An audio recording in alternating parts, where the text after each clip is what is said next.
right, first out of the gates of baseball, the Mariners will play 10 games on the road, 3 in Detroit, 4 in Baltimore, 3 against the Nationals in D.C. Tigers have struggled, just 25-38 this season. They're playing some better baseball of late. Yeah. Baltimore, 30-33, Nationals, 31-32. So the common theme there, Chris, all three teams with records under 500. Yeah, well, on paper, it should be a good road trip for the Mariners. But one thing we've learned about this Mariners team so far this season, it doesn't really matter who they are playing right now. They beat the Braves in a series, first team to beat the Braves in a series. They were swept by the Rangers in Texas. We remember that.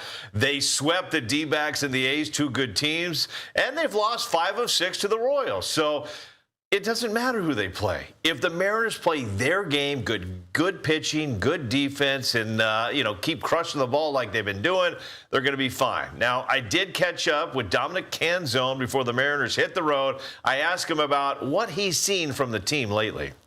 I mean, every team's got to go through a little bit of adversity during the season, whenever it is. So it just happened to be the start of the season for us. And obviously, it's easier to hit the panic button at the beginning when you haven't had any games under your belt. You're not sure what you're getting from guys. But we had all the trust in the world in each other, and that's all that really matters. And I've heard that from a couple of guys, just that trust factor. How key is that? Because these are a lot of guys that know each other, right? Yeah, for sure, especially just with the success we had last season and trying to build off of that, just having confidence that guys have delivered before and they're going to do it again. Yeah, and Canzone delivering in that platoon role, currently 5th on the team with a .338 on-base percentage, 3rd on the team with a .504 slugging percentage. So Dominic Canzone hitting the ball hard. You like to see that. He's actually played, I think he's 7th on the team right now in games played, so he's getting a lot of action in that platoon role.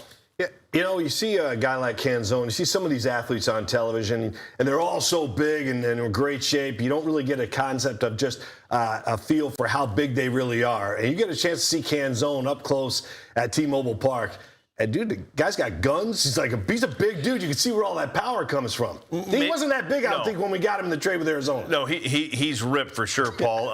And he's, like we said, hitting the ball hard, slugging percentage. One thing I enjoyed about that interview with him was we've heard so much negativity about the World Baseball Classic, how it kind of set guys back. And I asked him, he played for Italy. What'd you make of it? He said it was one of the greatest things he's ever done in his life. And he would do it again in a heartbeat. He said, number one, being with the Mariners during that playoff run, number 2, the World Baseball Classic. I said, if baseball and the Olympics found a way, would you play for Italy? He's like, sign me up today. He says it's just something special about putting your country's name on your jersey and playing for them. So, bright future. It's going to be interesting to see, though, Paul. The Mariners are going to have to make some decisions when they start getting all these guys back.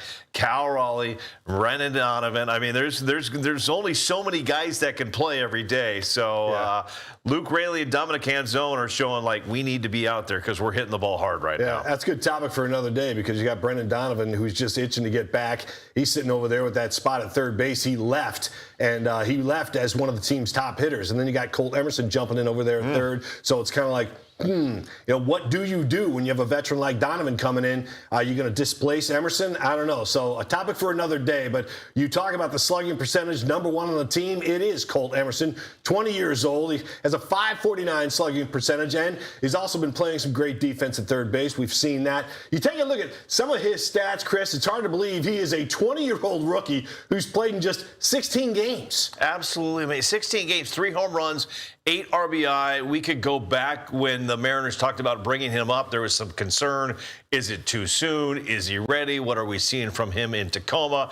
Well, the Mariners staff has been watching him for a long time, and there he is. He is your future shortstop. And Paul, I'm going to tell you, I will not be surprised during this road trip, these 9 games on the road, if we see the Mariners move Colt over to shortstop and try J.P. Crawford a little bit more at third base. It would not surprise me at all to see that. Now, Dan Wilson says when you hit the road, it's got to be about consistency. And right now they're doing it with their defense, pitching, and offense.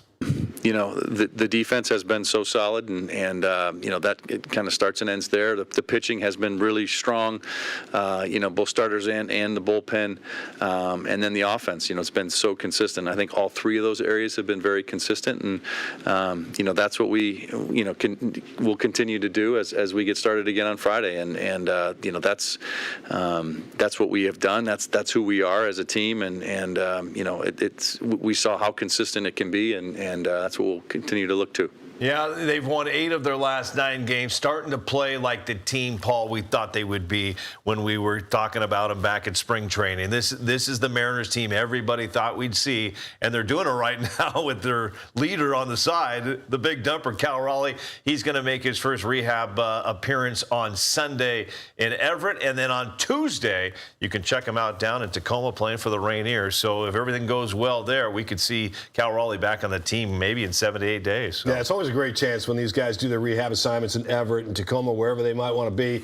The fans get an up-close look at a player that maybe they don't get a chance to see up close and personal. Now, luckily, the Mariners don't have to face former Seattle University star Tarik Skubal in this series. Skubal is working his way back from an elbow injury. He could return to the Tigers next Friday. ESPN baseball insider Jeff Passan reports Skubal could become the biggest name on the 2026 trade market. Of course, the trade deadline coming up at the end of July.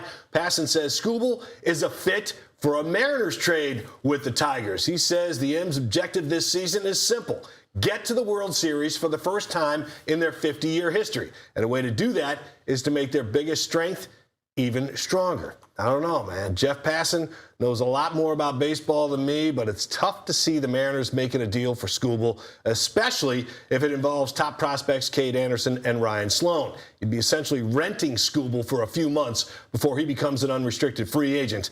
And I don't see the Mariners mortgaging their future, especially knowing there'd only be a slight chance they'll sign Skubal to a free agent deal, which would be likely worth over $40 million a year. So, Chris, I kind of liken this back to the Randy Johnson days when the Mariners dealt him to the Astros, got 3 players back, and the Astros rented Randy for a playoff run for a couple of months. He didn't re-sign with the team. It was a complete waste for the Astros. Yeah, this is an interesting subject matter. I'm going to be honest with you. I personally don't think it happens, but Skubal is the sort of player who he can win a series for you, and as Passan writes, that includes the World Series, and that is the ultimate goal for the Seattle Mariners organization. He is a 2-time Cy Young winner.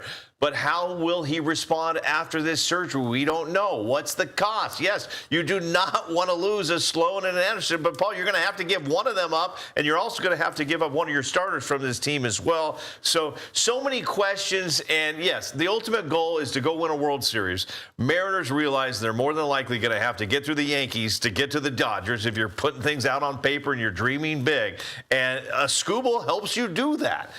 But what is the cost? Jerry Dipoto, Justin Hollander, they have been patient with building this team, and right now they have the best farm system in all of baseball. 3 of the top 10 players for prospects are in the Mariners organization. Yeah. I don't think they risk it on one arm. That you're basically renting and hoping he delivers in a series. Yeah, it's a great talking topic, and I'm sure that it'll get a lot of clicks as baseball season rolls on. But again, the trade deadline coming up at the end of July.